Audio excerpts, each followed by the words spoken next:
इस सम्मानित मंच पर मौजूद भारतीय जनता पार्टी, जनता दल यूनाइटेड, लोक जनशक्ति पार्टी रामविलास, हिंदुस्तानी अवाम मोर्चा, राष्ट्रीय लोक मोर्चा के तमाम आदरणीय वरिष्ठ नेतागण मौजूद इस सम्मानित मंच पर हमारे गठबंधन के पूरी लोकसभा से आए हुए तमाम वरिष्ठ पदाधिकारी साथी मौजूद, यहाँ पर हमारे तमाम मजबूत कार्यकर्ता साथी मौजूद, यहाँ पर तमाम आदरणीय बुजुर्गों, माताओं, बहनों, मेरे तमाम नौजवान युवा साथियों, सबसे पहले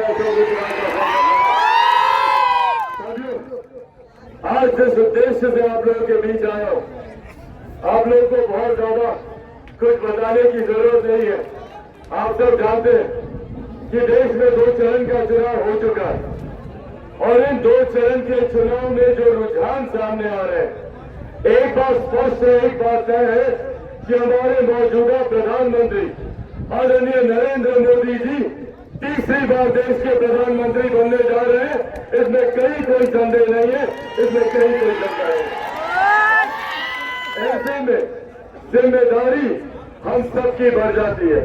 जब हमारे प्रधानमंत्री तीसरी बार देश के प्रधानमंत्री बनने जा रहे हैं, तो ऐसे में ये जिम्मेदारी हम सबकी बनती है कि हमारी लोकसभा का जो सांसद हो वो ऐसा व्यक्ति हो जो प्रधानमंत्री के बगल में बैठकर आप लोगों की समस्या का समाधान कर सके। एक ऐसा व्यक्ति जो हमारे मुख्यमंत्री के बगल में बैठकर आपकी योजनाओं को पारित करा सके। और ऐसे में ये खूबसूरत भूमिका लंबे समय से आप सबके लोकप्रिय सांसद रहे मेरे भाई आदरणीय डॉक्टर संजय जायसवाल जी निभाते आ रहे हैं और आगे भी ये श्रृंखला बनी रहे। अब ये जिम्मेदारी हम सबके ऊपर है। साथियों, हमारे प्रधानमंत्री का तीसरी बार देश का प्रधानमंत्री बनना जरूरी है। आज से पहले हम में से कोई नहीं जानता था कि भारत की अर्थव्यवस्था कौन से पायदान पर है। पहली बार हमारे प्रधानमंत्री जी की वजह से भारत की अर्थव्यवस्था दुनिया की 5वीं सबसे बड़ी अर्थव्यवस्था बनी। ये योगदान हमारे प्रधानमंत्री आदरणीय नरेंद्र मोदी जी का है। जब देश की अर्थव्यवस्था मजबूत होती है तो राज्य का राजस्व बढ़ता है और जब राज्य का राजस्व बढ़ता है तो हम लोग के क्षेत्र का आर्थिक विकास होता है। हर गरीब व्यक्ति के हाथ में ज्यादा कमाई आती है, प्रति व्यक्ति आय में इजाफा होता है। और यही कारण है कि पिछले 10 सालों में अगर आप लोग देखिएगा तो देश में लगभग 25 करोड़ लोग गरीबी रेखा से बाहर निकले हैं। ये एक बड़ी आबादी है जिसको गरीबी रेखा से बाहर निकालकर मुख्य धारा के साथ जोड़ने का काम हमारे प्रधानमंत्री आदरणीय नरेंद्र मोदी जी ने किया। पहली बार देश में एक ऐसे प्रधानमंत्री आए जिन्होंने 2047 तक देश को एक विकसित देश बनाने का लक्ष्य रखा। आज जब हम लोग विकसित देश बनने की ओर अग्रसर हो रहे हैं, उसके लिए बिहार जैसे राज्य को विकसित राज्य बनना होगा।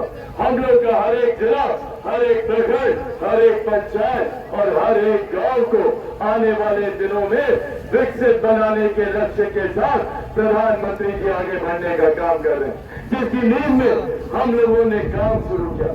महिलाओं के लिए शौचालय आज तक किसी प्रधानमंत्री ने नहीं सोचा था। पहली बार देश के प्रधानमंत्री ने महिलाओं के सम्मान की चिंता कर शौचालय बनाने का काम किया। हर घर में उज्ज्वला योजना पहुंचाने का काम किया। आयुष्मान योजना के माध्यम से कोई भी गरीब व्यक्ति आर्थिक अभाव में इलाज से वंचित न रह जाए, ये चिंता हमारे प्रधानमंत्री ने की। आज मुझे गर्व होता है जिसमें श्रेय मेरे नेता, मेरे पिता आदरणीय रामविलास पासवान जी का भी है। आज दुनिया की सबसे बड़ी गरीब कल्याण की योजना अगर कोई देश चला रहा है तो वो भारत है, जहां पर प्रधानमंत्री गरीब जन कल्याण अन्न योजना के तहत आज भी देश में 81 करोड़ लोगों को मुफ्त में राशन दिया जा रहा है। ये सब हमारे प्रधानमंत्री आदरणीय नरेंद्र मोदी जी की है। साथियों, आज यही आग्रह करने आया हूं, एक ऐसे प्रधानमंत्री जिन्होंने तमाम ज्वलंत विषयों का समाधान ढूंढने का काम किया, जिन्होंने धारा 370 को हटाने का काम किया, जिन्होंने अयोध्या में ऐसे ही पिछले 500 साल से रामलला ऐसे ही जैसे आप लोग टेंट के नीचे बैठे हैं, सोचिए 500 साल से रामलला टेंट के नीचे बैठे हुए थे। अयोध्या में भव्य राम मंदिर का निर्माण कराकर भगवान श्री राम को भव्य मंदिर में भेजने का काम, वही महिलाओं के सम्मान के लिए नारी शक्ति वर्धन अधिनियम लाकर आधी आबादी को 33% आरक्षण देने का काम हमारे प्रधानमंत्री जी ने किया। साथियों, जहाँ एक तरफ हमारे प्रधानमंत्री हर बीते दिन के साथ विकास के नए मापदंड तय करते हैं ताकि हम लोग विकसित प्रदेश और विकसित राज्य बनने की ओर अग्रसर हो, तो वही विपक्ष से भ्रमित करने का काम करता है। ये वही कांग्रेस है, ये वही राजद है जिन लोगों ने हम लोगों का घर से निकलना तक दुश्मन कर दिया था। माँ बहन बेटियों को जंगल राज के वक्त घर से निकलना मुश्किल हो गया था। आज यही लोग पुनः हम लोग के बीच भ्रम फैलाकर डराकर ये लोग डराने की राजनीति ये लोग करना चाहते हैं और लोगों को डराकर उनका मत लेना चाहते हैं। कभी संविधान को लेकर, कभी लोकतंत्र को लेकर, तो कभी आरक्षण को लेकर विभिन्न तरीके के भ्रम फैलाए जाते हैं। जिन लोगों ने खुद लोकतंत्र की हत्या करने का काम सन 75 में किया, देश में आपातकाल लगाकर, आज वो लोग लोकतंत्र की चिंता कर रहे हैं। आज ये लोग संविधान की बात कर रहे हैं जिन लोगों ने संविधान को कभी सम्मान देने का काम नहीं किया। संविधान की गलत धाराओं का इस्तेमाल करके इन लोगों ने देश में आपातकाल लगाया, हम लोगों के अधिकारों को छीनने का काम किया। और आज ये लोग पुनः कभी संविधान, कभी लोकतंत्र, कभी आरक्षण, आज आप लोग के सामने मैं मेरे नेता, मेरे पिता आदरणीय रामविलास पासवान जी के संघर्षों की कसम खाकर आप लोगों को ये विश्वास दिलाता हूँ कि जब तक चिराग पासवान जिंदा है, ना संविधान को कोई खतरा होगा, ना आरक्षण को कोई खतरा होगा। ये वादा आप लोगों से करके जाता हूँ। पर हाँ, जरूरत है हमें ऐसे लोगों से बचने की जो हमें डरा कर हम लोगों का वोट लेना चाहते हैं और इनकी मंशा हम लोगों की संपत्ति हड़पने की है। कुछ दिनों से आप लोग सुन रहे होंगे कांग्रेस और राजद के नेता इनहेरिटेंस टैक्स की बात करते हैं। क्या है ये इनहेरिटेंस टैक्स? का मतलब है कि जितनी भी संपत्ति आप लोग के पास है, भले आप किसान हो, आपकी खेती हो, खेत की जमीन हो, या कोई मजदूर की संपत्ति हो, या महिलाओं का जेवर गहना जो भी हो, जब ये सरकार आएगी, कांग्रेस और राजद के जब नेता जीतेंगे, तो ये लोग उस पर भी टैक्स लगाएंगे और आप लोगों की 55% संपत्ति ये लोग सरकारी खजाने में ले जाएंगे।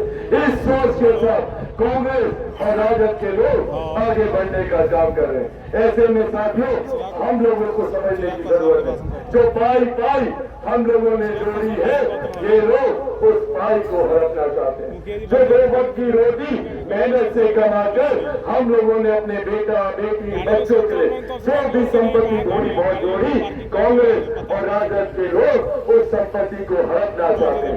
इसीलिए साथियों, ये बड़ी जिम्मेदारी हम लोगों के ऊपर है। क्या हम लोग को ऐसी सरकार चाहिए जो हम लोग की संपत्ति लूटे, या ऐसी सरकार जो आपके घर में खुशियां लाने का काम करती है, महिलाओं को सम्मान देने का काम करती है, बुजुर्गों के अधिकार की बात करती है, युवाओं के भविष्य की बात करती है, किसान मजदूरों के हकों की बात करती है? क्या हम लोग को लाठी में तेल पिलाकर हम लोगों पर अत्याचार करने वाली सरकार चाहिए, या हम लोगों को प्रधानमंत्री जिस तरीके से सम्मान देते हैं वो सरकार हम लोग को चुननी है? ये एक फैसला है जो हम सबको मिलकर लेना है और उम्मीद ही नहीं, पूरा विश्वास है कि आप सबने ये मन बना लिया है। आज हम लोग के ऊपर बड़ी जिम्मेदारी है। डबल इंजन की सरकार है राज्य में। बिहार और बिहारियों से मेरे प्रधानमंत्री ज्यादा उम्मीद रखते हैं, क्योंकि बिहार में जहां केंद्र में एक तरफ प्रधानमंत्री जी के नेतृत्व वाली सरकार है, तो वहीं बिहार में मुख्यमंत्री जी के नेतृत्व में एनडीए की सरकार है, जिसका मजबूती से समर्थन आदरणीय जीतन राम मांझी जी कर रहे हैं। मेरे छोटे भाई यहाँ पर संतोष मांझी जी यहाँ पर मौजूद है, जिसका मजबूती से समर्थन उपेंद्र कुशवाहा जी कर रहे हैं। उमेश कुशवाहा जी यहाँ पर मौजूद है, जनता दल यूनाइटेड के प्रदेश अध्यक्ष। तमाम लोगों को मजबूती देने के लिए आप लोगों का एक एक वोट जो डॉक्टर संजय जायसवाल जी को जाएगा, वो प्रधानमंत्री जी को प्रधानमंत्री बनाएगा, मुख्यमंत्री जी को मजबूती देगा, जीतन राम मांझी जी को देगा, उपेंद्र कुशवाहा जी को देगा, और आपके बेटे, आपके भाई चिराग पासवान को भी मजबूत करने का काम करेगा। क्या सबका साथ आशीर्वाद मिलेगा? मिलेगा ना? एक बार दोनों हाथ उठाकर जोरदार ताली से आप लोग अपना आशीर्वाद देंगे। बहुत बहुत धन्यवाद साथियों। जय हिंद।